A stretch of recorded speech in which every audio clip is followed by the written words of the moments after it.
In Fort Harrison, three desperate teenagers were about to steal from a veteran. What started as a quick pawnshop robbery took a shocking turn when they grabbed a Purple Heart medal. Jake Sullivan wasn't your typical honor student. For months, he had watched his family crumble after his father's injury, known for trying to fix everyone's problems.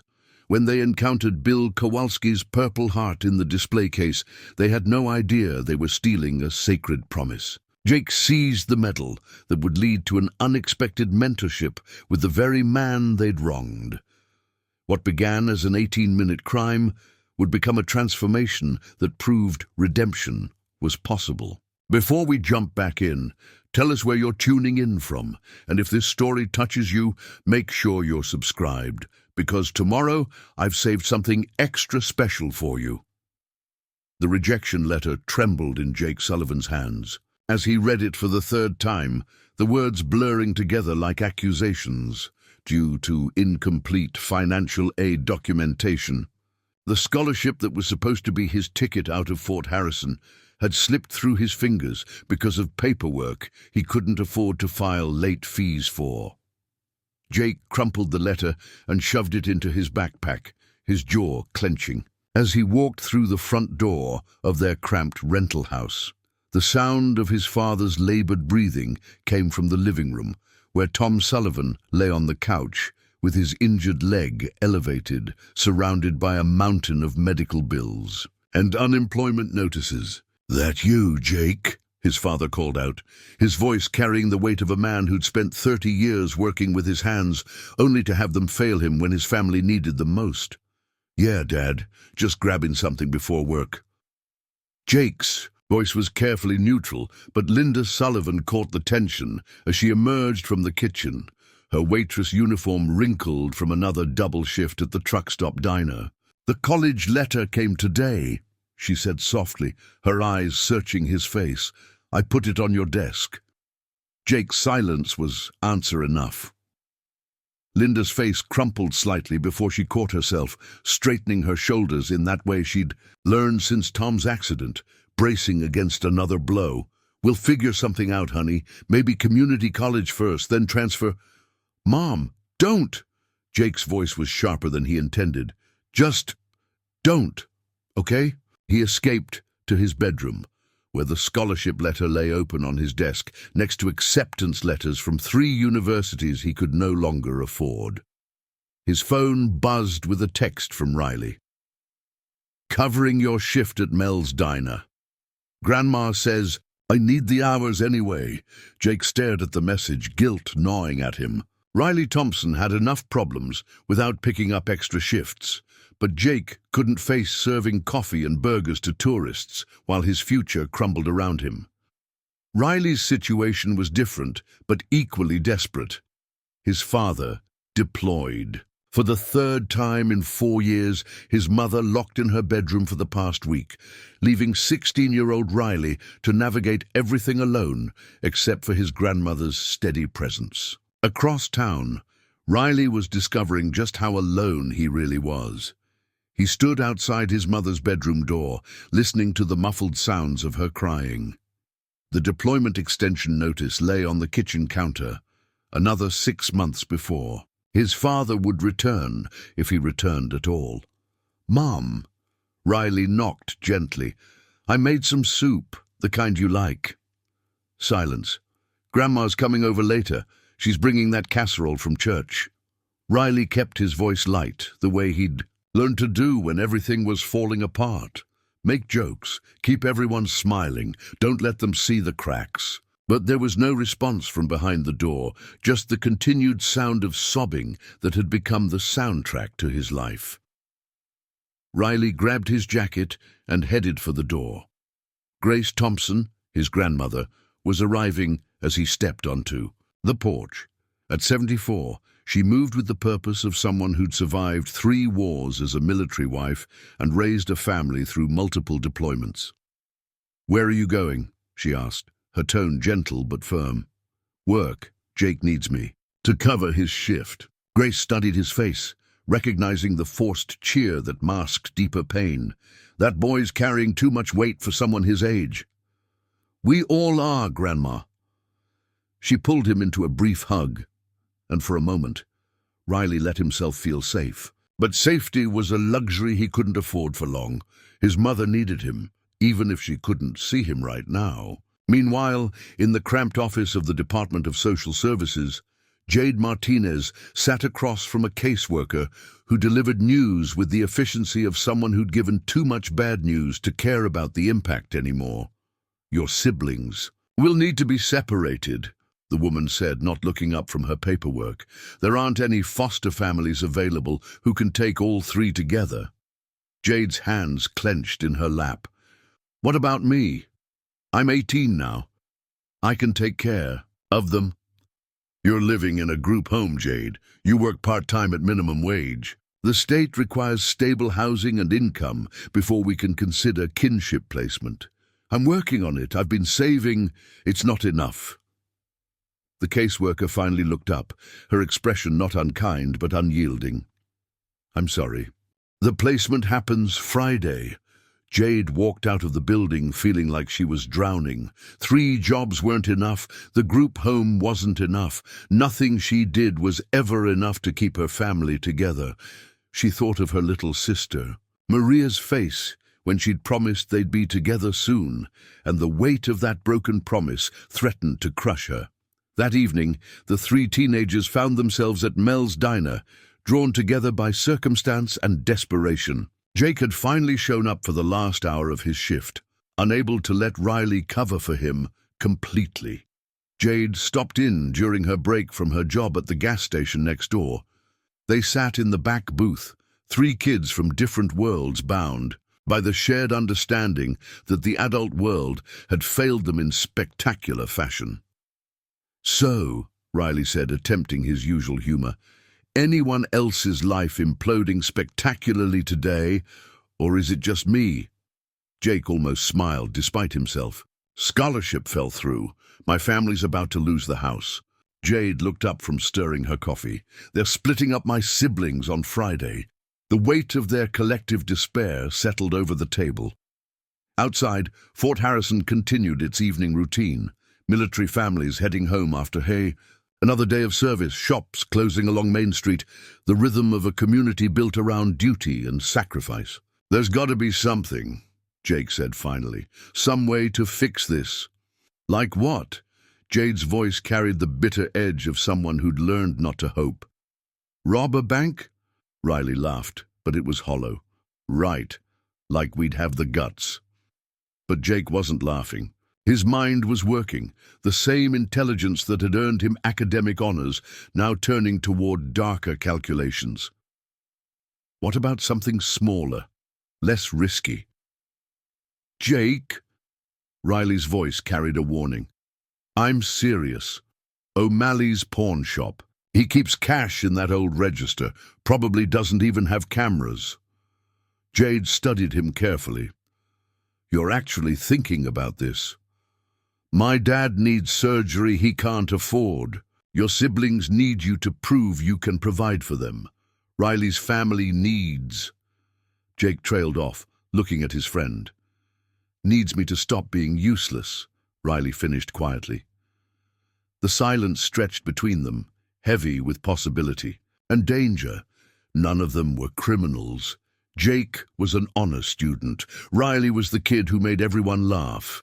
Jade worked herself to exhaustion trying to do everything right. But desperation had a way of rewriting the rules. 2 blocks away, Bill Kowalski stood in Frank O'Malley's pawn shop, his weathered hands shaking slightly as he placed his Purple Heart on the counter. The medal caught the light, its purple ribbon faded, but the heart-shaped pendant still bearing the profile of George Washington. Bill, you sure about this? Frank's voice was gruff, but his eyes held sympathy. This ain't just any medal. Doc says Martha's treatments might give her another 6 months, Bill said, his voice barely above a whisper. That's worth more than any piece of metal. Frank nodded slowly, understanding the impossible choice between honoring the past and fighting for the present. I'll give you what I can. And Bill, you come back for this. You hear me? This belongs with you. Bill nodded, unable to speak. He'd earned that medal saving 3 soldiers in a Vietnamese jungle 50 years ago, the same battle that had taken his best friend Tommy Rivera. He'd promised Tommy's mother he'd honor his memory, but Martha was dying, and some promises had to bend in the face of love. As Bill walked away, the Purple Heart sat in Frank's display case, looking like just another piece of military memorabilia to anyone who didn't know its story. That night, Jake lay awake staring at the ceiling. Riley tossed restlessly thinking about his mother's tears, and Jade counted the money she'd saved, still hundreds short of what she'd need to convince social services she could care for her siblings. In the morning, they would make a choice that would change everything. They would walk into O'Malley's pawn shop with hearts full of desperation and leave with something that belonged to a man who'd already sacrificed more than they could imagine. None of them knew that Bill Kowalski would return for his medal in 18 minutes. None of them understood that they were about to steal not just a piece of metal, but a sacred trust forged in combat and sealed with blood. The decision was made in that moment between sleeping and waking, when fear and hope wrestled in the darkness and desperation won. The security camera mounted in the corner of O'Malley's pawn shop had been recording for exactly 4 minutes and 37 seconds. When Jake Sullivan pushed through the front door, followed by Riley Thompson and Jade Martinez, Frank O'Malley looked up from his inventory ledger, noting the nervous energy radiating from the 3 teenagers. "Help you kids with something?" Frank's voice carried the wariness of a man who'd seen desperation walk through his door too many times. Jake's mouth went dry. The plan they'd hastily constructed over breakfast at Mel's diner suddenly seemed impossibly amateur. Riley fidgeted beside him, his usual jokes nowhere to be found, while Jade maintained her poker face, but her hands trembled slightly in her jacket pockets. "Just looking," Jake managed, his voice cracking slightly on the words. Frank's eyes narrowed. In 30 years of running the shop, he'd developed an instinct for trouble. These kids weren't browsing, they were casing.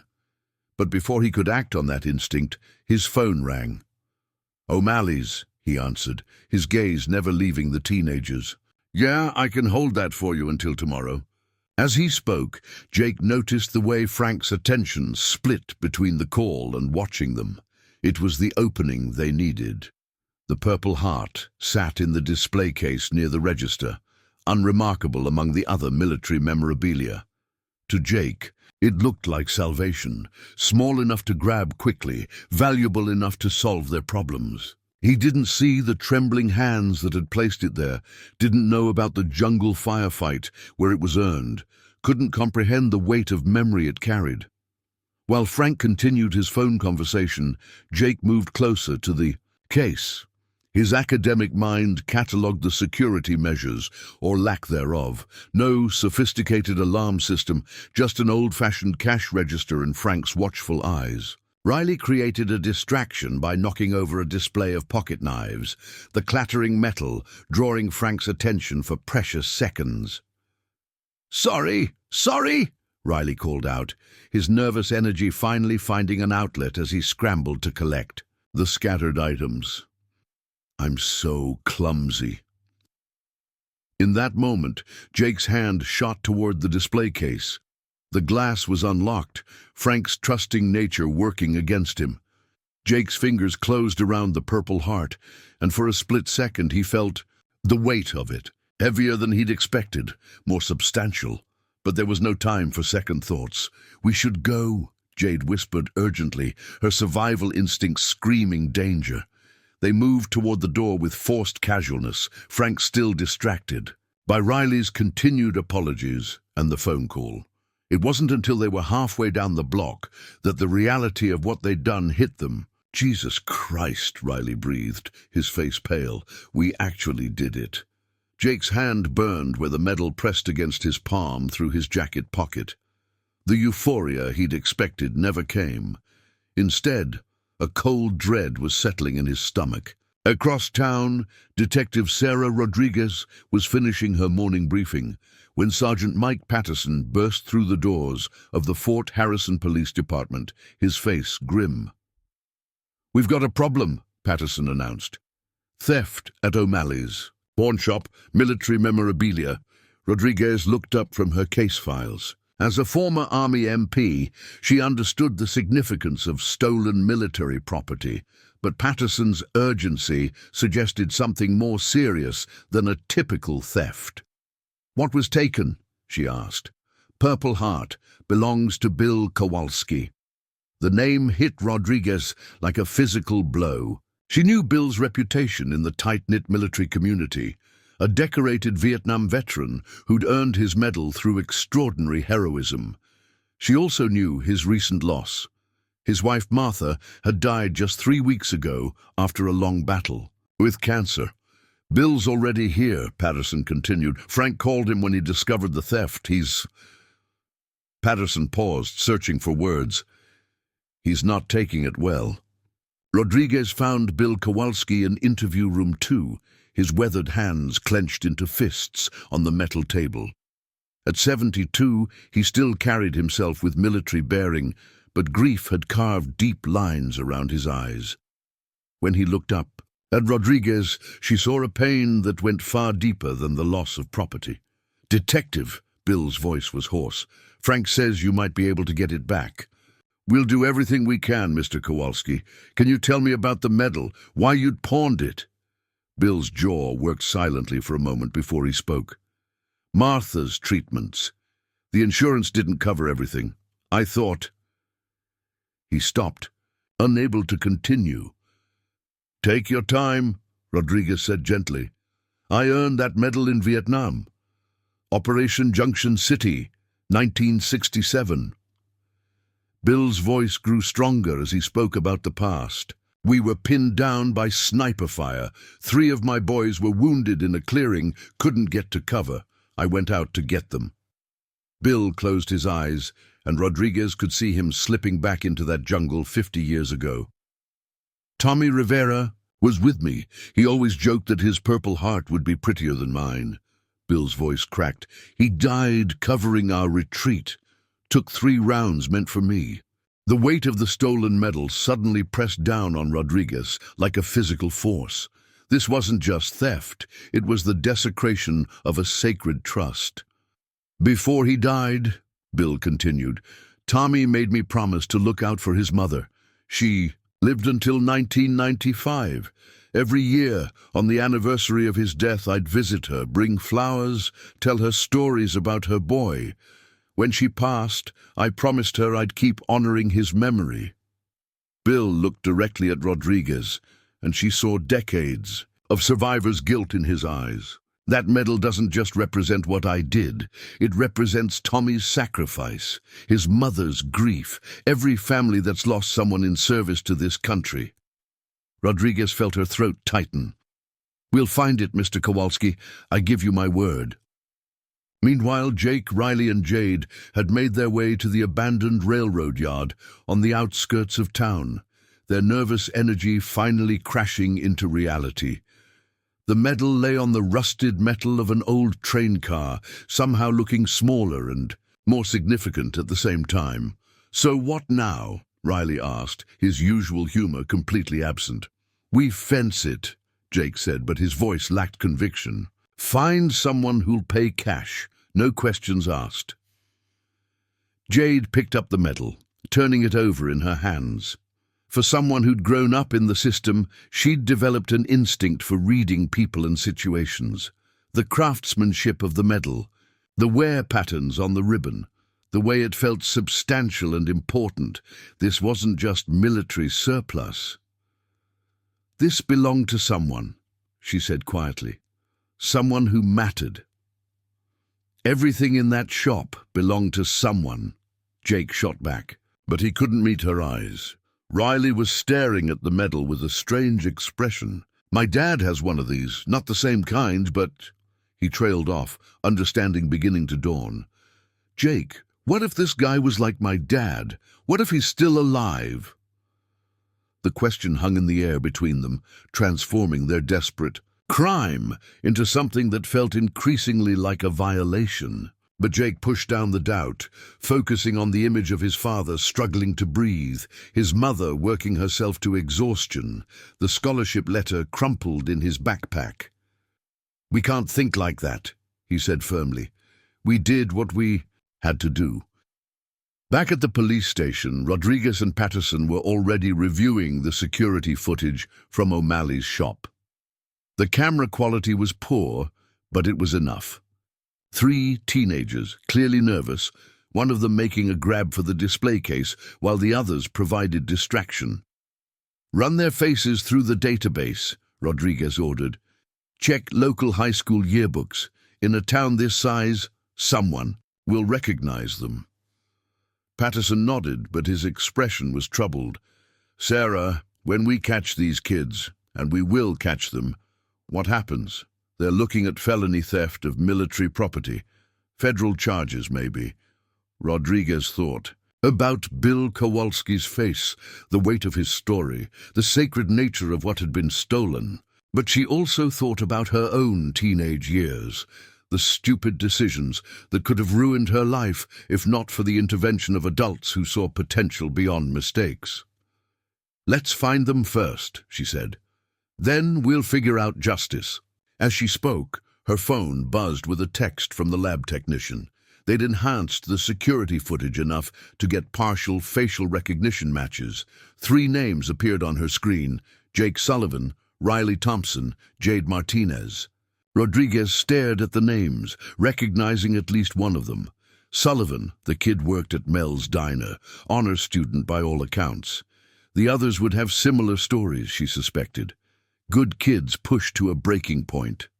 The investigation that would bring them all together had just begun. In 18 minutes from the moment they'd walked into O'Malley's shop, their lives had changed forever. Now it remained to be seen whether that change would destroy them or somehow save them all.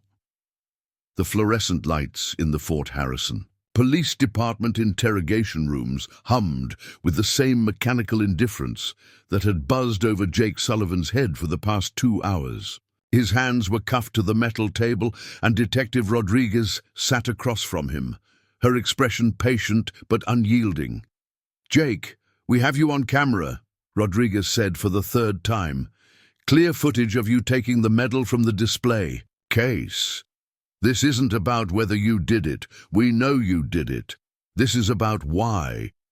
Jake stared at the scratched metal surface of the table, his reflection distorted and fragmented. Through the thin walls, he could hear Riley's voice in the next room, higher pitched than usual, probably cracking jokes that nobody was laughing at. The sound made his chest tight with guilt. "I want a lawyer," Jake said finally, though the words felt hollow.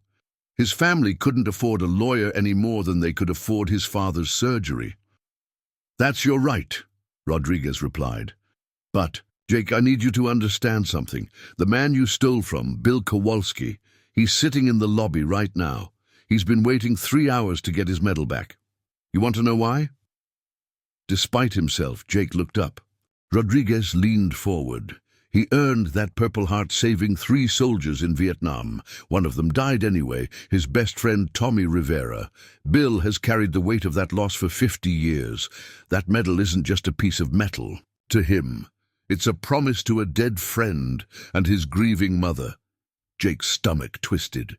In his mind, the pawn shop theft had been victimless, just taking from someone who had enough to own a business. The reality of Bill Kowalski's story hit him like a physical blow. In the room next door, Riley Thompson sat across from Sergeant Patterson, his usual arsenal of jokes finally exhausted. Patterson's military bearing reminded Riley uncomfortably of his father, and every question felt like a personal disappointment. "Son, you come from a military family," Patterson said, his voice carrying the particular brand of disappointment that military men reserved for those who dishonored the uniform. "Your father's deployed, serving his country. How do you think he's going to feel when he finds out his boy stole from a veteran?" Riley's face crumpled. The facade he'd maintained for years, the class clown who kept everyone smiling, finally shattered completely. "He's not going to find out," he whispered. "He's not coming back." Patterson's expression softened slightly. "What do you mean?" "His deployment got extended again. 6 more months. My mum can't handle it. She hasn't left her room in a week." Riley's voice was barely audible. "I thought if we got some money, maybe I could fix things. Maybe I could hire someone to help her, or I don't know, I just wanted to fix something." In the third interrogation room, Jade Martinez sat in silence, her arms crossed and her face a mask of practiced indifference. Detective Rodriguez had tried to question her first, but Jade had simply stared at the wall, giving nothing away.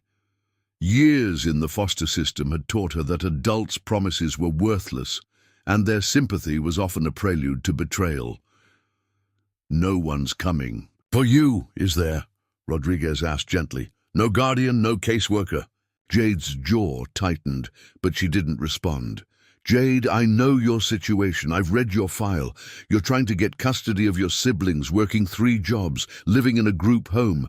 I understand why you might have thought this was the only way." "You don't understand anything," Jade said finally, her voice like ice. "You think you know what it's like to watch your family get torn apart while adults shuffle papers and make excuses? You think you know what it's like to work yourself to death and still not be enough?" Rodriguez nodded slowly. "You're right. I don't know exactly what that's like, but I know what it's like to make desperate choices. And I know that sometimes those choices lead to more pain if we don't find another way forward." The lobby of the police station had become an impromptu waiting room for the collateral damage of teenage desperation. Linda Sullivan sat in one of the hard plastic chairs, her uniform from the diner still smelling of coffee and grease. She'd been called away from her shift, losing hours of pay she couldn't afford to lose, to deal with a crisis she couldn't afford to handle. Grace Thompson sat beside her, her weathered hands folded in her lap, her expression calm despite the chaos. At 74, she'd weathered enough storms to know that this one too would pass, though she wasn't sure what would be left standing when it did. "He's a good boy," Linda said suddenly, as if Grace had accused Jake of something. "He's just endured the pressure he's under. Ever since Tom got hurt, Jake's been trying to fix everything. He thinks it's his job to save the family." Grace nodded. "Riley's the same way. Thinks he has to keep everyone laughing so they don't notice how much everything hurts. Sometimes the strongest kids break the hardest when they finally reach their limit." At the far end of the lobby, Bill Kowalski sat alone, his eyes fixed on the floor. The other families gave him space, perhaps sensing the depth of his grief or the significance of what had been taken from him. When Rodriguez finally emerged from the interrogation rooms, Bill looked up with desperate hope. "Did you get it back?" he asked. Rodriguez's expression was carefully neutral. "Mr. Kowalski, I need to ask you something. These kids, they're not hardened criminals. They're desperate teenagers who made a terrible choice. What they did was wrong, absolutely wrong, but I need to know. What kind of justice do you want to see here?" Bill stared at her for a long moment. "I want my medal back." "And after that, these kids are looking at felony charges. Theft of military property can mean serious time, especially at the federal level. They could go to juvenile detention, maybe adult prison, depending on how the prosecutor decides to charge them." Bill was quiet for a long time, his mind wrestling with competing emotions. Anger at the violation of something sacred, grief over the loss of the only physical connection he had left to Tommy Rivera, but also, unexpectedly, recognition of something familiar in the desperation that had driven these teenagers to crime. "I want to see them," he said finally. "Mr. Kowalski, I'm not sure I want to see the kids who took it." Rodriguez hesitated, then nodded. "I'll arrange that. But first, there's something else. We recovered the medal, but these kids, They've been talking, separately in different rooms, but they're all saying the same thing. They're taking responsibility. They're not trying to blame each other or make excuses. Jake Sullivan is insisting that he planned the whole thing, that the other two were just following his lead. Bill absorbed this information slowly. That means something to you? In my experience, kids who are truly bad don't protect each other like that. They throw each other under the bus to save themselves. These three, they're trying to minimize each other's consequences, even if it means making their own situations worse. Bill stood up slowly, his joints protesting after hours of sitting in the uncomfortable chair. "All right, let me see them." Rodriguez led him down the hallway toward the interrogation rooms, passing the families still waiting in the lobby. Linda Sullivan looked up as they passed, her face a map of worry and exhaustion. Grace Thompson gave Bill a slight nod of recognition, one military family member acknowledging another. As they reached the first door, Rodriguez paused. "Mr. Kowalski, what happens in the next few minutes could determine the direction of these kids' lives. I just want you to remember that." Bill's hand rested on the door handle. Inside, Jake Sullivan sat with his head in his hands, the weight of responsibility crushing down on him like a physical force. In the other rooms, Riley and Jade waited for judgment from adults who'd already failed them in so many ways. "Sometimes," Bill said quietly, "the most important battles aren't fought with weapons. Sometimes they're fought with the choice between punishment and understanding." He opened the door, and for the first time the old soldier came face to face with the desperate teenager who'd stolen his most precious possession. The moment would determine whether this story ended with justice or began with redemption. The medal sat on the evidence table between them, finally returned but not yet home. The conference room at the Fort Harrison Police Department had never felt smaller than it did in that moment, with all the principal players of the morning's drama crowded around the scarred wooden table. Detective Rodriguez sat at the head, her expression carefully composed as she studied the faces before her. Bill Kowalski occupied one side of the table, his weathered hands resting beside the evidence bag containing his recovered Purple Heart. Across from him sat Jake Sullivan, Riley Thompson, and Jade Martinez, each flanked by their families, or in Jade's case, a harried social worker who'd finally arrived an hour late. Sergeant Patterson stood near the door, his military bearing rigid with disapproval. In his 15 years of service, he'd seen too many young people make excuses for their choices, and he wasn't inclined toward leniency. "Let me be clear about what we're dealing with here," Rodriguez began, her voice cutting through the tense silence. "Theft of military memorabilia is a federal offense. Under normal circumstances, these three would be facing juvenile detention at minimum, possibly adult charges given their ages and the nature of the crime." Linda Sullivan's face went white. Grace Thompson's expression remained stoic, but her hands tightened in her lap. The social worker representing Jade made notes on her clipboard with mechanical efficiency. "However," Rodriguez continued, "there are alternatives to traditional prosecution. Restorative justice programs focus on healing the harm done rather than simply punishing the offenders. It requires agreement from all parties, the victim, the offenders, and the community." Patterson shifted uncomfortably. "Detective, with all due respect, these kids committed a serious crime.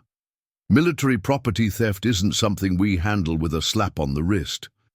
Preparing and narrating this story took us a lot of time, so if you're enjoying it, subscribe to our channel. It means a lot to us. Now back to the story. I'm not suggesting a slap on the wrist, Sergeant." Rodriguez's tone remained level. "I'm suggesting something that might actually address the root causes of what happened here, instead of just warehousing three kids who made a desperate choice." Bill Kowalski had been silent through this exchange, his eyes moving from one teenager to another. During the individual meetings Rodriguez had arranged, he'd seen something in each of them that reminded him uncomfortably of his younger self, lost, angry, carrying burdens too heavy for their years. "What exactly are you proposing?" Bill asked. Rodriguez leaned forward. "Community service combined with mentorship.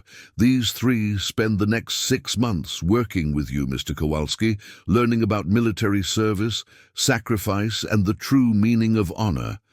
They'd also complete substantial community service hours at the VFW Hall, the VA hospital, wherever their help is needed." Jake looked up sharply. "You want us to work with him? The guy we stole from?" "I want you to understand what you took," Rodriguez replied. "Not just the medal, but what it represents. The sacrifices made by Mr. Kowalski and thousands like him. The promises kept and broken. The weight of service that you clearly don't comprehend." Riley's attempt at humor was weak. "So instead of juvie, we get military school?" "You get a chance," Grace Thompson said suddenly, her voice carrying the authority of someone who'd raised children through multiple deployments and crises. "A chance to understand what you've done and make it right." Patterson crossed his arms. "This isn't how the system works. These kids need to face real consequences. How does babysitting teach them respect for military service?" "Because punishment without understanding breeds resentment, not respect," Bill said quietly, surprising everyone in the room. "I've seen it before, Mike. Young soldiers who got hammered for mistakes without learning why those mistakes mattered. They didn't become better soldiers, they became bitter ones."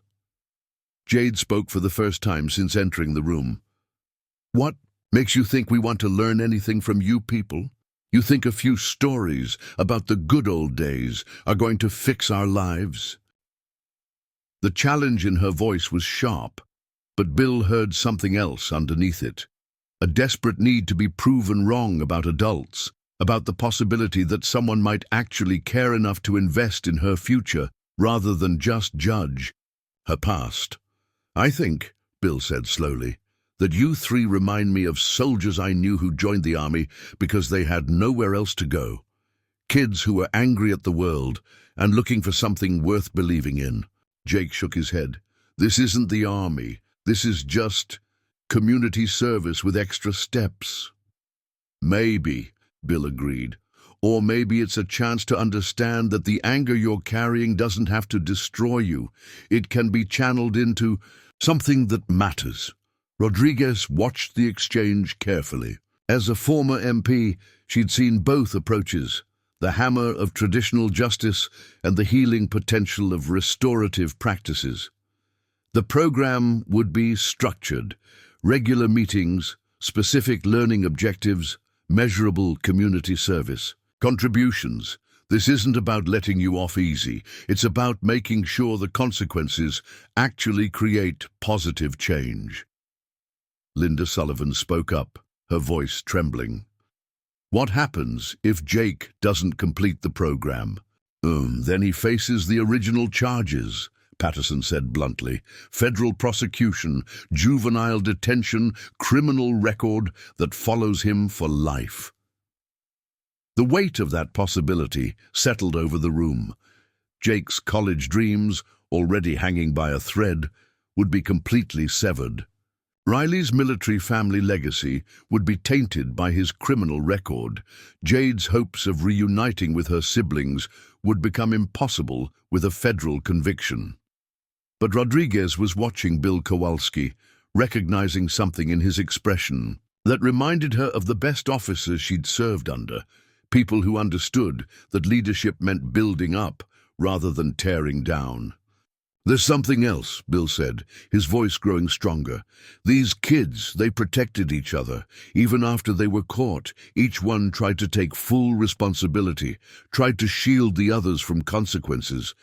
That tells me something about their character that goes beyond their mistakes."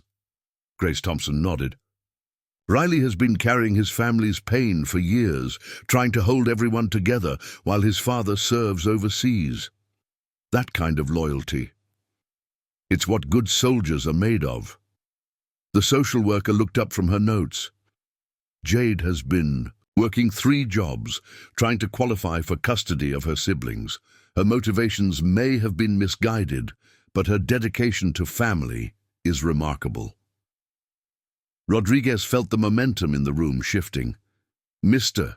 Kowalski, are you willing to take this on? Mentoring 3 teenagers who violated something sacred to you? Bill was quiet for a long moment, his eyes fixed on his recovered Purple Heart. He thought about Tommy Rivera, about promises made and kept, about the young soldiers he'd led in Vietnam who'd needed guidance more than punishment. Tommy Rivera was 19 when he died, Bill said finally. He made mistakes like all young soldiers do, but he was given chances to learn, to grow, to become something better than his worst moments. I think he'd want me to give these kids the same opportunity. Patterson's objection was immediate. Bill, this is a big responsibility. Are you sure you're up for handling 3 troubled teenagers? Mike, I've been dealing with troubled young people my whole military career. The only difference is these 3 haven't volunteered for the privilege of my guidance yet. Despite everything, Riley almost smiled at that. Rodriguez looked around the table. This program requires commitment from everyone. Mr. Kowalski, you'd be taking on a significant mentoring role. Jake, Riley, Jade, you'd be giving up your weekends and free time for 6 months, working not just with Mr. Kowalski, but in service to your community. And if any of you violate the terms or fail to complete the program, we face the original charges, Jake finished. Federal prosecution, the whole thing. Exactly. Rodriguez opened a folder and pulled out a contract. This isn't a get-out-of-jail-free card. This is a chance to earn your way back to a clean slate through genuine understanding and service. The room fell silent as each teenager considered the choice before them. Traditional prosecution offered the certainty of punishment, but no hope of redemption. This alternative offered the possibility of growth, but required them to trust in the very system and generation they felt had failed. Them. Jake looked at his mother's exhausted face, at Riley's forced smile, at Jade's defensive posture. Then he looked at Bill Kowalski, seeing for the first time not just the man they'd wronged, but someone who might actually understand the weight they'd been carrying.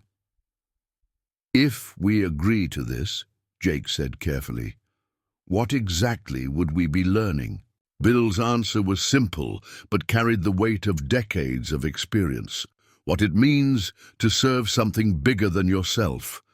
The contract lay on the table between them, waiting for signatures that would determine whether this story ended with punishment or began with the harder work of redemption. The VFW Hall on Patterson Street had seen better days. Paint peeled from the walls in long strips, and the linoleum floor bore the scuff marks of countless military boots and folding chairs. But when Bill Kowalski pushed through the heavy doors on that first Saturday morning, followed reluctantly by Jake Sullivan, Riley Thompson and Jade Martinez, the building seemed to straighten up a little, as if remembering its purpose. "Morning, Bill," called out Harold Jenkins from behind the bar, his Army veteran's cap sitting slightly askew on his graying head. "These the kids." "These are them," Bill replied, his tone carefully neutral. The 3 teenagers hung back near the entrance, their discomfort palpable in the space that felt like foreign territory. Jake took in the faded photographs lining the walls, black and white images of young soldiers from wars he'd only read about in history books. The men in those photos looked impossibly young, their faces serious beneath military caps. He wondered if any of them had ever stolen anything, if any of them had ever felt as lost as he did right now. "Welcome to the VFW," Bill said, turning to face his reluctant students. "Veterans of foreign wars. This hall has been here since 1952, built by men who served in World War II and Korea. Some of them are still around. Riley glanced around nervously. Are they going to be here, watching us? Some might be. This is their place. Your guests here. Bill's voice carried a weight that made all three teenagers straighten slightly. That means you show respect, you listen when spoken to, and you remember that every man in this room has earned the right to be here through service to his country. Jade crossed her arms defensively. What about women? Don't any women belong here? Bill's expression softened slightly. Some do. Military service isn't just for men anymore, hasn't been for a long time. But in my generation, most of us who went to war were young men, barely older than you three. He led them to a corner table where he'd laid out several books, photographs, and documents. The Purple Heart sat in a place of honor at the center, catching the morning light that filtered through the dusty windows. First lesson, Bill said, settling into his chair with the careful movements of a man whose body bore the evidence of old wounds. Understanding what you took from me. Jake, pick up that medal. Jake hesitated, then reached for the Purple Heart. It felt heavier in his hands than it had during the theft, the weight seeming to increase the longer he held it. Tell me what you see, Bill instructed. It's a purple, heart-shaped, has a guy's face on it. Jake's voice was uncertain, like a student called on when he hadn't been paying attention. The guy is George Washington, Bill said patiently. Commander-in-Chief of the Continental Army, first President of the United States. The Purple Heart is the oldest military decoration still in use. Washington created it in 1782 to honor soldiers who showed exceptional merit and sacrifice. Riley leaned forward despite himself. So it's like really old. The tradition is old. This particular medal was awarded to me on March 15th, 1967. Bill's voice grew quieter. Operation Junction City, near the Cambodian border. My unit was pinned down by sniper fire. The teenagers fell silent, sensing they were about to hear something important. 3 of my soldiers were wounded in a clearing about 50 yards from our position. They couldn't move, couldn't get to cover. The sniper had them zeroed in, just waiting for anyone to try a rescue. Bill's eyes grew distant, seeing a jungle that existed 50 years in the past. Tommy Rivera was my radio man, 19 years old, from San Antonio. He volunteered to come with me to get those boys out. Bill paused, his hands trembling slightly. I told him to stay put, but Tommy never was much for following orders when his friends were in trouble. Jake found himself leaning forward, the medal still warm in his hands. We made it to the wounded soldiers, got 2 of them back to safety, but when we went for the 3rd, Bill's voice caught. Tommy took 3 rounds meant for me, died covering our retreat. The silence in the VFW hall was complete. Even Harold at the bar had stopped polishing glasses to listen. I got the Purple Heart for my wounds, Bill continued, but Tommy died a hero. His family got a folded flag and a telegram expressing the nation's gratitude. I promised his mother I'd honor his memory. Jade spoke for the first time since entering the hall. Is that why you pawned it? For your wife? Bill nodded slowly. Martha was dying. The treatments might have given her a few more months. I thought Tommy would understand that some promises have to bend in the face of love. Riley's usual jokes were nowhere to be found. What would have happened if we hadn't? If you couldn't get it back? I'd have lost the last physical connection I had to the best friend I ever had, Bill said simply. But more than that, I'd have broken a promise to a grieving mother who trusted me to keep her son's memory alive. The weight of their crime was settling on the teenagers like a physical force. What had seemed like a simple theft for quick cash had become something much more complex and painful. Mr. Kowalski, Jake said quietly, We didn't know. We just saw it in the case and thought. You thought it was just another piece of military junk, Bill finished. Something valuable to someone with money, but not meaningful to anyone who mattered. Jake nodded, unable to meet Bill's eyes. That's the first lesson, Bill said. Every medal, every uniform, every piece of military equipment represents a story. A person who served, sacrificed, maybe died for something bigger than themselves. When you stole this medal, you weren't just taking money from my pocket. You were stealing a piece of someone's soul.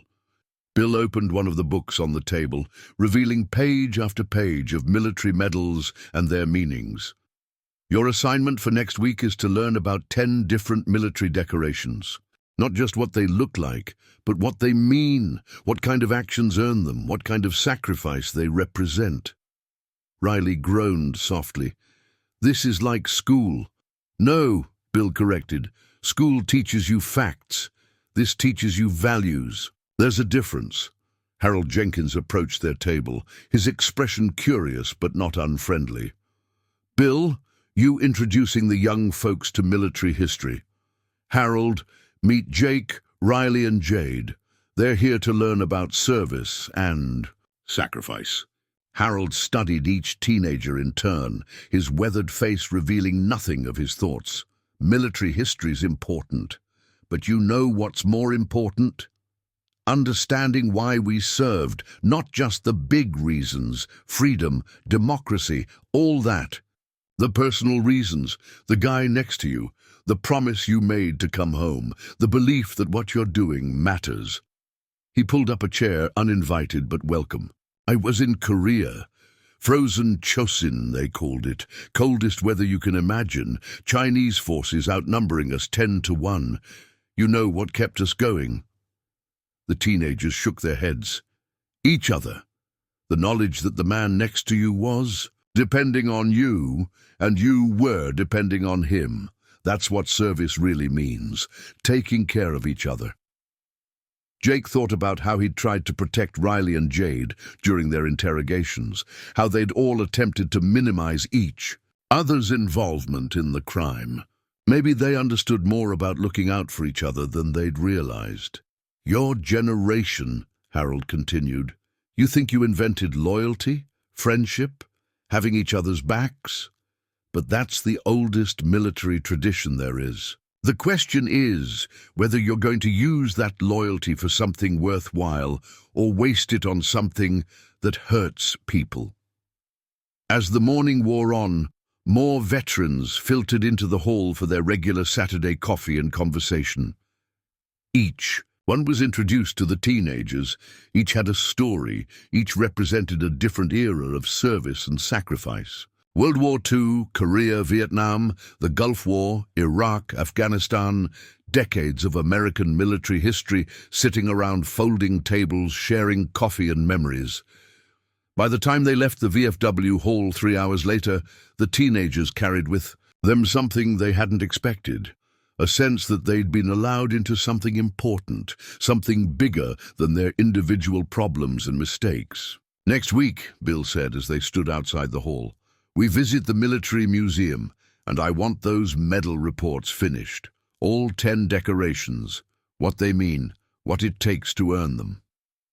As they walked away, Jake realized he was still thinking about Tommy Rivera, a 19-year-old soldier who died in a jungle 50 years before Jake was born. For the first time since the theft, he was beginning to understand the weight of what they'd taken and what they might be able to give back.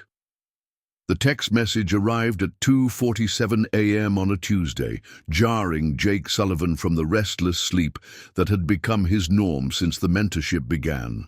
The words on his phone screen made his stomach drop. Dad's in the ER, come now, Mum. Jake threw on clothes and drove his beat-up Honda through the empty streets of Fort Harrison, his hands shaking on the steering wheel. The emergency room at Fort Harrison General was a sterile maze of fluorescent lights and disinfectant smells that reminded him uncomfortably of the police station 3 weeks ago. He found his mother in the waiting area, still wearing her diner uniform from the night shift she'd just finished. Linda Sullivan looked like she'd aged 10 years in the past month, her face drawn with exhaustion and worry. "What happened?" Jake asked, settling beside her on the hard plastic chair. His back gave out completely. He was trying to get to the bathroom and just collapsed. Linda's voice was barely above a whisper. "The doctors are saying he needs surgery. Immediately. Something about nerve damage that could be permanent if they don't operate." Jake felt the familiar weight of responsibility settling on his shoulders like a lead blanket. "How much?" $80,000. Maybe more depending on complications. Linda stared at the floor.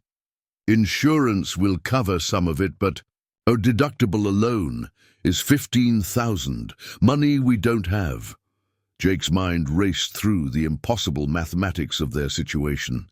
His mother's wages from the diner, his part-time job at the hardware store, the medical bills already piling up from his father's initial injury. No matter how he calculated it, the numbers didn't work. "Maybe I could take a gap year," Jake said, the words feeling like ashes in his mouth. "Work full-time, help with the bills." Linda looked at him sharply. "Jake, no, your scholarship is already gone, Mom. Remember, and even if I could get into college, how could I leave now, with Dad like this?" Across town, Riley Thompson was facing his own crisis.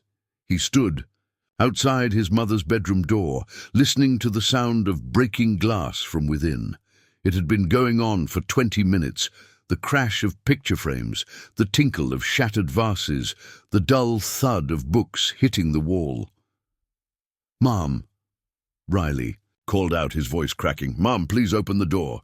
Grace Thompson appeared at his shoulder, her face grim. "How long has this been going on?" "Since the phone call," Riley replied.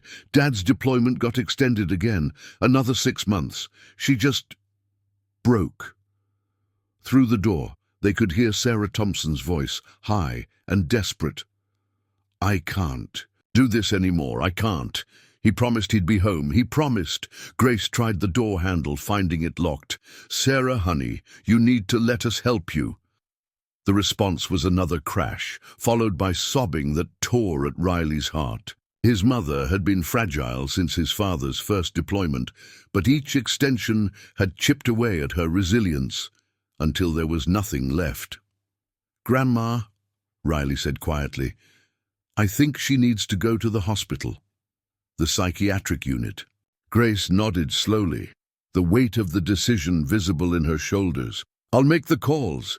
But Riley, if your mother is hospitalized, there are going to be questions about your living situation. Social services might—" "I know," Riley interrupted. "I know what it means."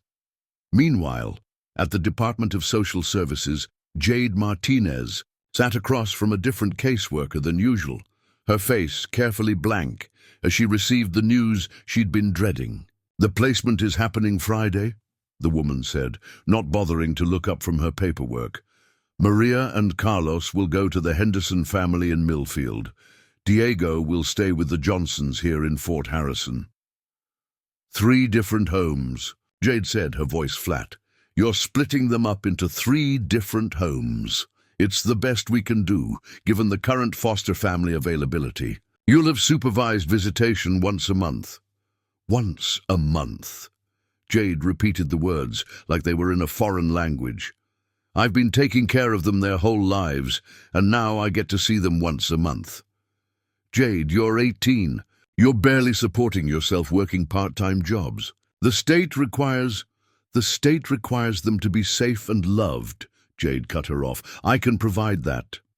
Not according to your financial statements, not according to your housing situation." The caseworker finally looked up, her expression not unkind, but immovable. "I'm sorry, Jade. The decision is final." That evening, the 3 teenagers found themselves at their usual table in Mel's diner, each carrying the weight of their individual crises. The mentorship sessions with Bill Kowalski had been going well.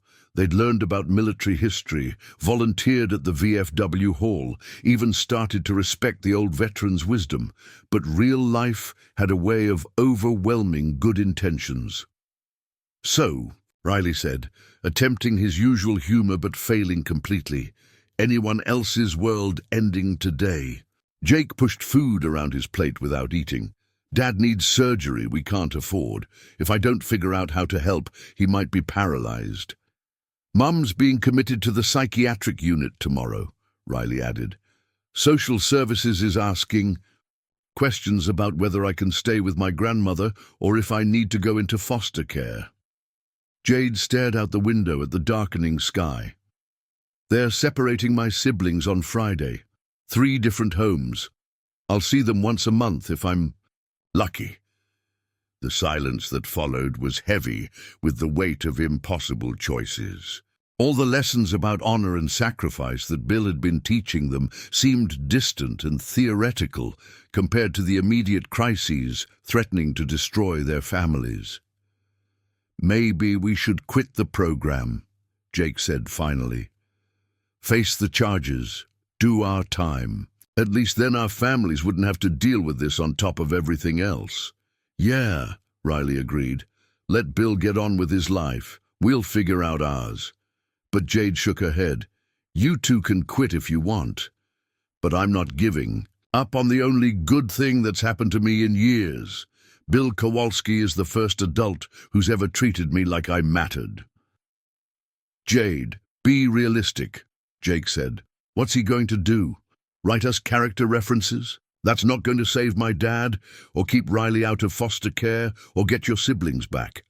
"I don't know what he can do," Jade replied. "But I know what happens when you give up. I've been giving up my whole life, and where has it gotten me? Maybe it's time to try something different." Riley looked between his 2 friends, seeing his own desperation reflected in their faces. "So what are you saying? We tell Bill our problems and hope he has some magic solution?" "I'm saying we trust him," Jade said. "The way he's been trusting us, the way Tommy Rivera trusted him in that jungle." Jake felt something shift inside him at the mention of Tommy Rivera. Over the past weeks, the story of Bill's fallen friend had become more than just history. It had become a standard, a measure of what real courage and loyalty looked like. "He's going to think we're trying to manipulate him," Jake said. "Play on his sympathy to get out of the program requirements. Then we make sure he knows we're not," Jade replied. "We tell him the truth and ask for his help. Not as an easy way out, but as someone who might understand what we're going through." Riley nodded slowly. "My dad always said that good soldiers don't face impossible situations alone. They rely on their unit, their chain of command, the people who've been where they're going." "Bill's been where we're going," Jake realized. "He's faced impossible choices, lost people he cared about, had to figure out how to keep going when everything fell apart." As they sat in the diner, surrounded by the familiar sounds of small-town life continuing despite their personal disasters, the 3 teenagers made a decision that would test everything they'd learned about trust, vulnerability, and the courage. To ask for help. They would go to Bill Kowalski not as students trying to avoid consequences, but as young people drowning in circumstances beyond their control, reaching out to someone who might, just might, understand what it meant to fight. Battles that couldn't be won alone. The mentorship was about to become something none of them had expected, a lifeline in the storm that was threatening to destroy everything they cared about. Bill Kowalski's hands shook slightly as he set down his coffee mug, the weight of what the 3 teenagers had just told him settling into his chest like shrapnel. Jake's father, facing paralysis without surgery they couldn't afford. Riley's mother hospitalized for a psychiatric breakdown, leaving him potentially homeless. Jade's siblings being scattered across different foster homes on Friday, 3 days away. They sat in his modest living room, surrounded by the accumulated memories of a lifetime, military photographs, service medals in frames, and the Purple Heart now returned to its place of honor on the mantelpiece. The teenagers had come to him, expecting wisdom, perhaps advice. What they needed was a miracle. "You kids think I have answers," Bill said finally, his voice rough with emotion. "But I'm just an old soldier living on a pension, rattling around in a house that's too quiet since Martha died." "But you said Tommy Rivera trusted his unit," Jake pressed. "That soldiers don't face impossible situations alone. We need our unit, Mr. Kowalski. We need you." Bill studied their faces, young, desperate, but carrying themselves differently than they had 3 weeks ago. The mentorship had changed them, given them a vocabulary for concepts like duty, sacrifice, and mutual support. Now they were trying to apply those lessons to problems that seemed insurmountable. "All right," Bill said, standing up with the careful movements of a man whose body bore old wounds. "But if we're going to do this, we do it right, military style. First we gather intelligence, then we assess resources, then we develop a plan of action." He moved to an old oak desk and pulled out a legal pad, the same methodical approach he'd used decades ago when planning military operations. "Jake, what exactly did the doctors say about your father's condition? Not the emotional version, the medical facts." Jake straightened, responding to the authoritative tone. "Herniated discs pressing on the spinal cord.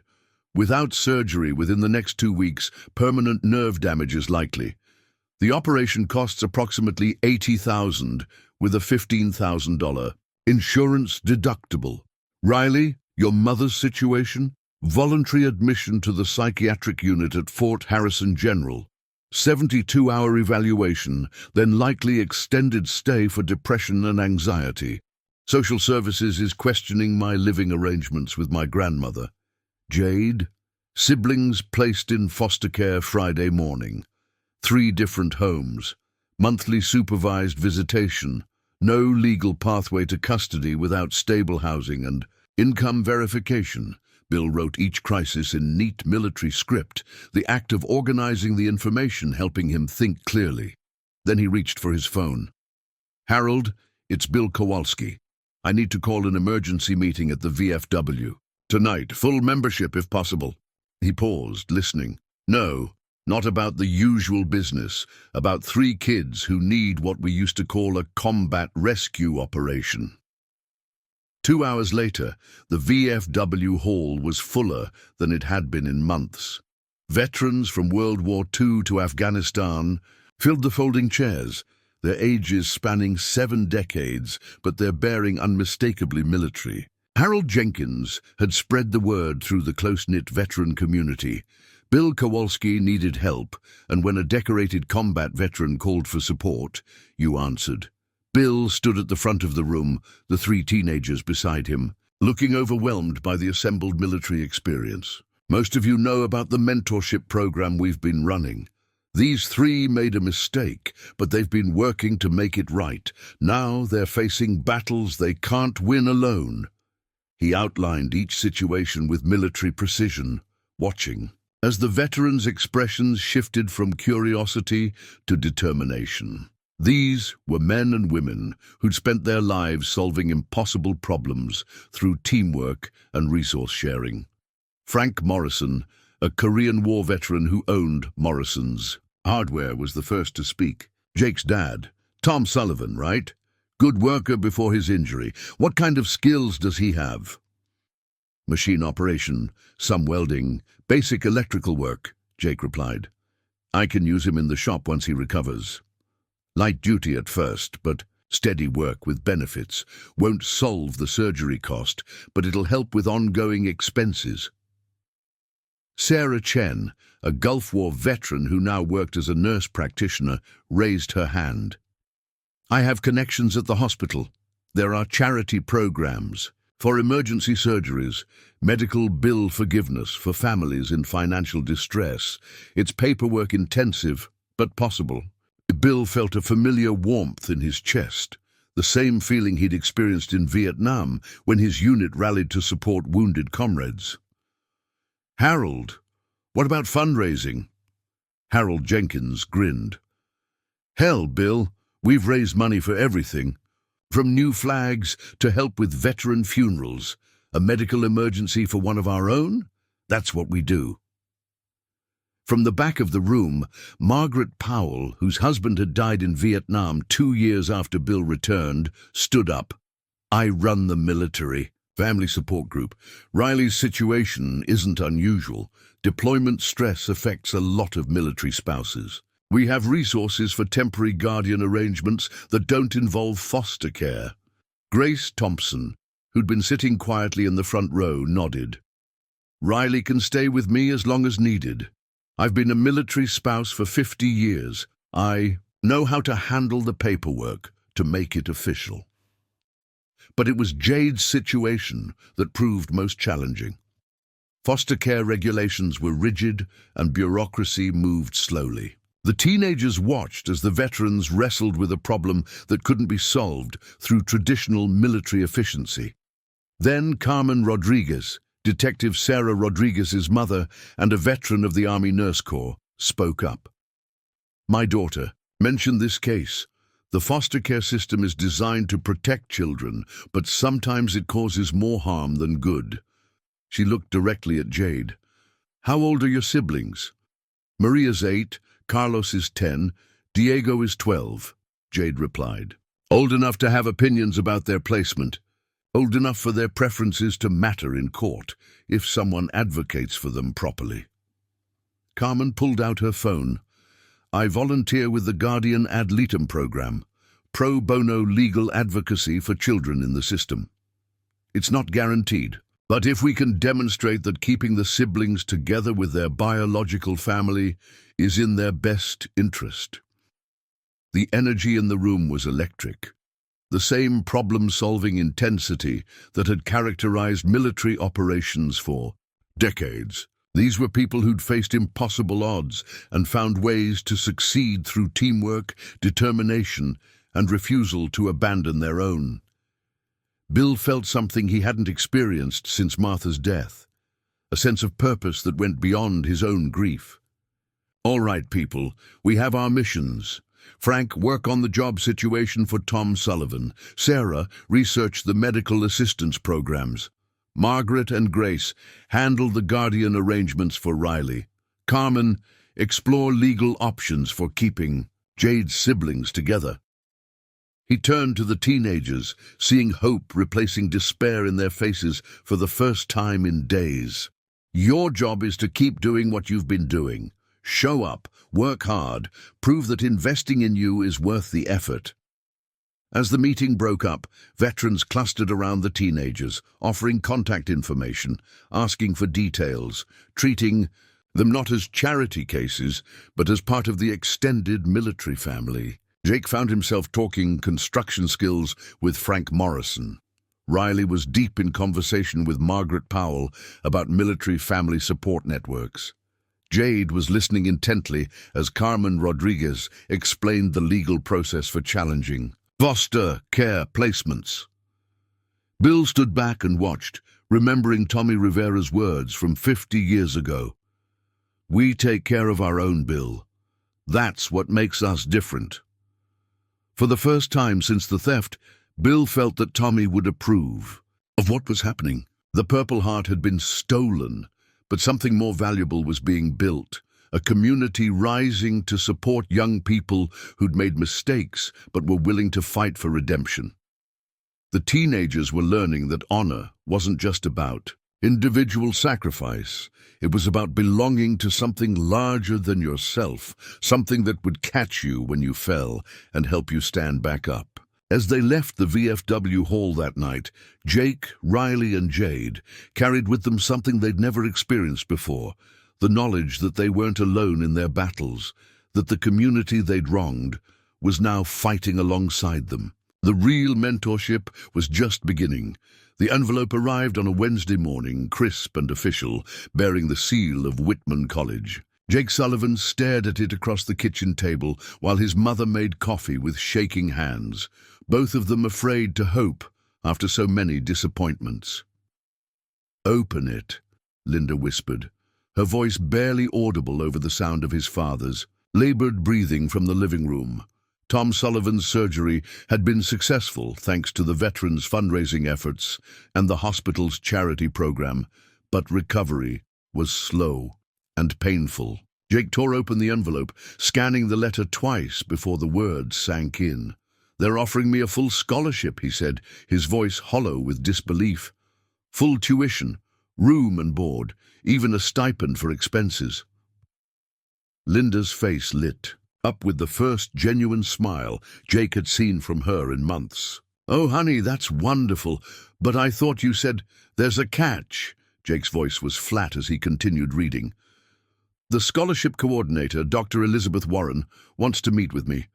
She says she's heard about my legal difficulties and wants to discuss how I plan to overcome the challenges in my background." The appointment was set for Friday afternoon, the same day that Jade's siblings were scheduled to be separated into different foster homes. The timing felt like a cruel test, forcing Jake to choose between his own future and supporting his friend during her darkest hour. At school that morning, Riley Thompson discovered his own moral crossroads, waiting in his guidance counselor's office. Mrs. Henderson sat behind her desk with a concerned expression and a manila folder thick with paperwork. "Riley, I've been contacted by a journalist from the Fort Harrison Tribune," she said carefully. "She's writing a story about military families struggling with deployment stress. She specifically mentioned your family's situation, your father's extended deployment, your mother's hospitalization." Riley felt his stomach drop. "What kind of story?" "A sympathetic piece about the hidden costs of military service. The journalist wants to interview you about coping with parental absence, being raised by your grandmother, the challenges of military family life." Mrs. Henderson leaned forward. "Riley, this could generate significant sympathy for your family. There might be scholarship opportunities, community support, even assistance with your mother's medical expenses." "What would I have to do?" "Just tell your story. Be honest about the struggles, the sacrifices, the impact of your father's service on your family." Mrs. Henderson paused. "Of course, you'd need to mention the recent legal trouble, but the journalist assured me it would be presented in context, a good kid pushed to desperate measures by impossible circumstances." Riley stared at the folder, knowing it contained permission forms and interview waivers. The opportunity was everything his family needed, but something about it felt wrong. Using his father's service, his mother's pain, his own mistakes as currency for public sympathy. Meanwhile, Jade Martinez sat in the office of Carmen Rodriguez, the guardian ad litem volunteer who'd been working to keep her siblings together. The news was both better and worse than she'd expected. "I found a potential solution," Carmen said, sliding a legal document across the desk. "There's a provision in the family code that allows for emergency kinship placement if certain conditions are met." Jade's heart jumped. "What conditions?"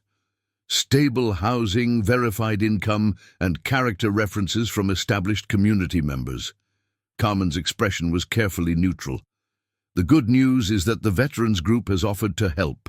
With housing, there's a small apartment above Frank Morrison's hardware store that he'll rent to you at below market rate. You'd also have a guaranteed job at the store."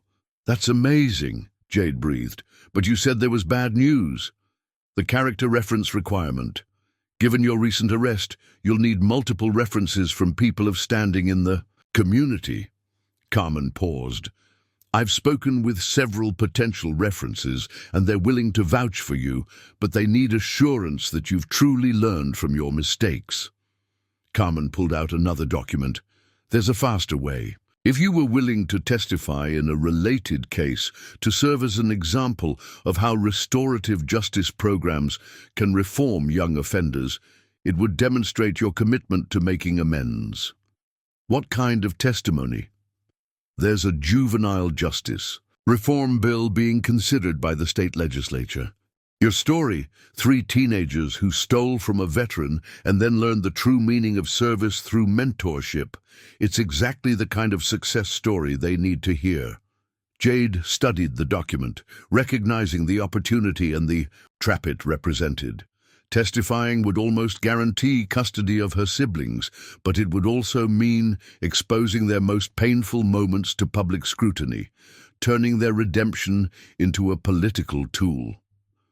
That evening, the 3 teenagers met at their usual spot in the abandoned railroad yard, each carrying the weight of decisions that would define their futures. The rusted train car, where they'd first examined the stolen Purple Heart, now seemed like a monument to their former selves. Desperate kids who'd thought they could solve their problems through shortcuts and quick fixes. "So," Riley said, his usual humor edged with bitterness, "anyone else being offered a deal with the devil today?" Jake described the scholarship opportunity and its implicit requirement to distance himself from his criminal past. Riley explained the journalist's offer to turn his family's pain into a sympathetic story. Jade outlined the custody deal that would require her to become a poster child for juvenile justice reform. They all want the same thing, Jade realized. For us to perform our redemption, to be grateful and humble, and prove that the system works by throwing ourselves at their mercy. But that's not what Bill taught us, Jake said slowly. He didn't want us to grovel or perform. He wanted us to understand what we'd done wrong and work to make it right. Riley nodded. Remember what he said about Tommy Rivera? That he did the right thing not because it would get him recognition, but because it was what needed to be done. The 3 sat in silence, watching the sun set over Fort Harrison, thinking about the choices that lay before them. Each opportunity offered a solution to their immediate problems, but at the cost of the principles they'd been learning. "What if we just don't?" Jade said finally. "What if we turn down the deals and figure out another way?" "Are you crazy?" Jake's voice was sharp with fear. "This scholarship is my only chance at college. Without it, I'm stuck here forever." "And my family needs the support that interview could bring," Riley added. "My mom's medical bills, my grandmother's expenses. We can't afford to be proud. My siblings need me to get custody," Jade finished, "but they also need me to be someone they can be proud of." The weight of their conversation settled over them like the gathering darkness. Each had been offered exactly what they needed. Most, but accepting meant compromising the values they'd been struggling to learn. Jake thought about Bill Kowalski's stories of moral courage under fire, of choosing the harder right over the easier wrong. Riley remembered the veterans at the VFW Hall who'd served without expecting recognition or reward. Jade considered what it would mean to teach her siblings that success came through manipulation rather than integrity. "Maybe," Jake said slowly, "the test isn't whether we can get what we want. Maybe it's whether we can do what's right, even when it costs us everything we think we need." As they walked away from the railroad yard that night, each teenager carried with them a decision that would prove whether the lessons of the past months had truly taken root. The easy paths lay before them, promising solutions to all their problems. But sometimes the most important battles are fought not against external enemies, but against the temptation to compromise your soul for temporary victory. The next morning would bring their answers, and with them the true measure of whether they'd learned what it meant to earn honor rather than simply perform it. The Fort Harrison VFW Hall had been transformed for the Purple Heart return ceremony. Red, white, and blue bunting draped the walls, and folding chairs arranged in neat rows faced a small stage where Bill Kowalski sat with Detective Rodriguez and Sergeant Patterson. The community had turned out in force. Veterans, military families, local business owners, and officials from the juvenile justice system who'd come to witness what many were calling a model restorative justice success. Jake Sullivan stood at the podium, his scholarship rejection letter folded in his jacket pocket alongside the acceptance letter he'd received after declining to participate in the character assassination interview. He'd chosen the harder path. And somehow, the universe had responded with an even better opportunity. 3 months ago, I thought honor was something you were born with, Jake began, his voice steady despite the crowd. I thought some people were just lucky enough to come from families where doing the right thing was easy because the right thing didn't cost you everything you had. In the front row, his father Tom sat in a wheelchair, still recovering but present, to support his son. Linda Sullivan's face glowed with pride that had nothing to do with scholarships or recognition. Bill Kowalski taught me that honor isn't about being perfect, Jake continued. It's about facing your mistakes and working to earn redemption. It's about choosing to serve something bigger than yourself, even when, especially when, it's hard. Riley Thompson followed, his usual jokes replaced by genuine emotion. I used to think loyalty meant keeping everyone happy, making sure nobody ever had to face hard truths. But real loyalty, the kind my dad shows by serving overseas, the kind Mr. Kowalski showed by saving his fellow soldiers, real loyalty means doing what's right for the people you love, even if it hurts in the moment. His grandmother Grace wiped tears from her eyes. Sarah Thompson, released from the hospital, the week before, sat beside her holding Riley's hand. The family support group Margaret Powell had connected them with had made all the difference. When Jade Martinez took the stage, her voice carried the strength of someone who'd fought for everything she'd ever received.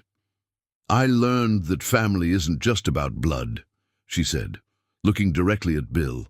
It's about people who refuse to give up on you, who see who you could become instead of just who you've been. Behind her, 3 small faces beamed from the front row. Maria, Carlos, and Diego Martinez sat beside Carmen Rodriguez, whose legal advocacy had successfully kept them together. The custody arrangement was temporary but hopeful, with Jade working at Morrison's Hardware and living in the apartment above. The store. Bill Kowalski rose slowly, the Purple Heart gleaming in its frame as he accepted it back officially. But his attention was on the 3 teenagers who'd transformed from criminals into advocates. Tommy Rivera died believing that people could change, that second chances were worth the risk, Bill said, his voice carrying across the packed hall. These 3 proved him right. They didn't just return what they stole, they became living. Proof that redemption is possible when communities choose healing over punishment. As applause filled the hall, Detective Rodriguez announced the establishment of the Rivera Mentorship Program, ensuring that other young people would have the same opportunities for growth and change. The ceremony ended not with judgment, but with hope and the promise that honor once earned could never truly be stolen. 6 months later, the morning sun streamed through the windows of what had once been O'Malley's pawn shop, illuminating the fresh paint and new signage that read Rivera Community Center in bold letters. Bill Kowalski stood in the main room, watching as volunteers arranged folding chairs for the day's activities, his weathered hands steady on his walking cane. The transformation had been remarkable. Where dusty display cases once held forgotten treasures and desperate collateral, now bulletin boards showcased success stories from the mentorship program. Computer stations occupied one corner, offering job training and college preparation resources. A small library filled another wall, stocked with military history books and career guidance materials. "Morning, Mr. K," called out Marcus Chen, a 17-year-old who joined the program 2 months earlier after a shoplifting arrest. He was arranging chairs with the same nervous energy Jake Sullivan had once carried. "Jake's bringing the new kids by around 10, right?"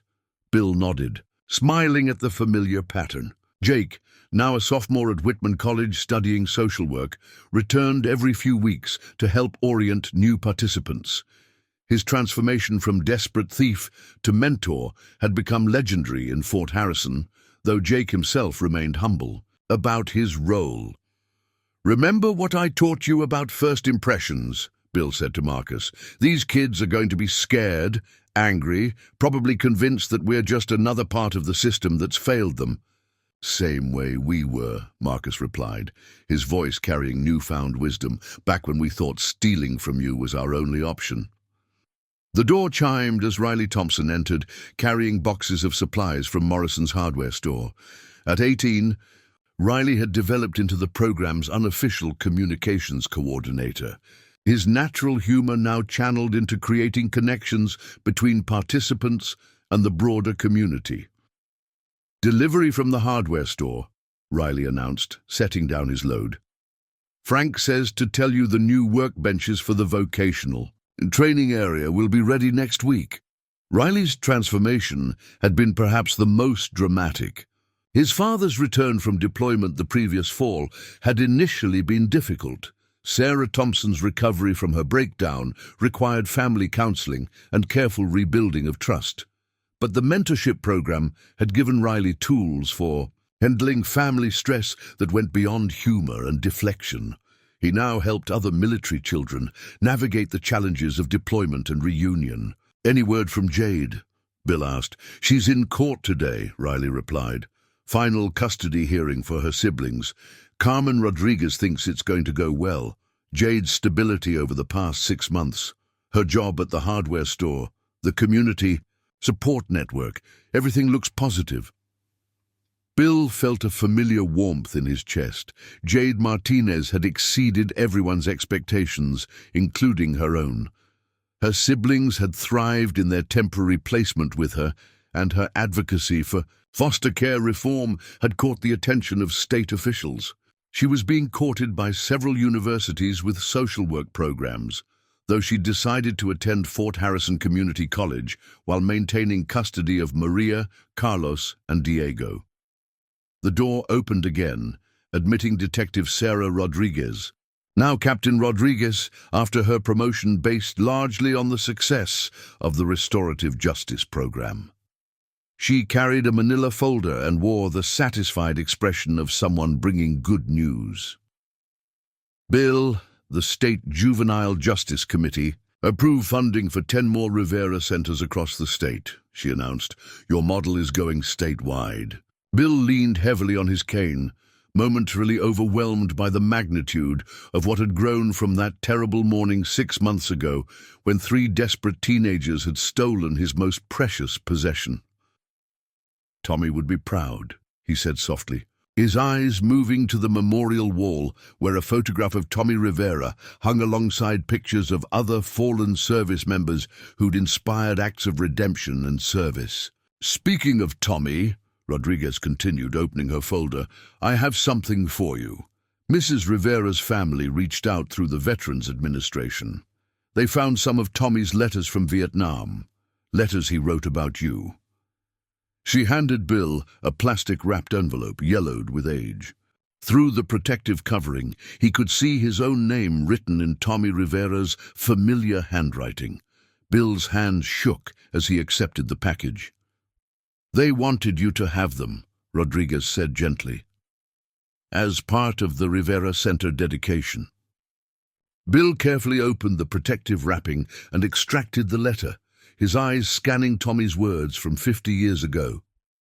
"Hey, Mama, I told you about my squad leader, Bill Kowalski.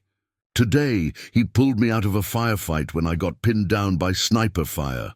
Could have left me there, stayed safe himself. But that's not who Bill is. He's the kind of soldier who makes you believe that honor isn't just something they talk about. In training, it's something you live every day. If something happens to me over here, I want you to know that I served with the best. Bill's going to do great things after this war. He's got the kind of heart that builds bridges instead of walls." Bill's vision blurred as he finished reading. After 5 decades of carrying survivors' guilt and wondering if he'd honored Tommy's memory properly, here was proof that his fallen friend had believed in him from the beginning. "There are more," Rodriguez said softly. letters where he talks about his plans after the war, his hopes for the future, his belief that even in the darkness of Vietnam, there were good people doing good things. The morning's activities continued around them, Marcus helping new participants fill out paperwork, Riley organizing volunteer schedules, community members dropping off donations and words of encouragement. The Rivera Community Center hummed with the energy of second chances and hard-won wisdom. Jake Sullivan arrived with 3 new participants, kids whose stories mirrored his own journey from desperation to hope. Jade Martinez appeared shortly after, her face glowing with the news that the judge had granted her permanent custody of her siblings. As Bill watched the familiar rhythm of transformation beginning again, he understood that the Purple Heart had never truly been stolen. Honor, he'd learned, couldn't be taken, only earned through daily choices to serve something greater than yourself. The center filled with the sounds of young voices asking questions, learning about service and sacrifice, beginning the slow work of earning redemption. And in the gentle chaos of mentorship and growth, Tommy Rivera's promise lived on. Good people, doing good things, building bridges instead of walls, proving that honor was not something you possessed, but something you became. The afternoon sun slanted through the windows, illuminating the Rivera Community Center's motto, painted on the wall in bold letters. Honor lost, honor found. A reminder that redemption was always possible for those willing to do the work of earning it. Up next, you've got 2 more standout stories right on your screen. If this one hit the mark, you won't want to pass these up. Just click and check them out. And don't forget to subscribe and turn on the notification bell so you don't miss any upload from us.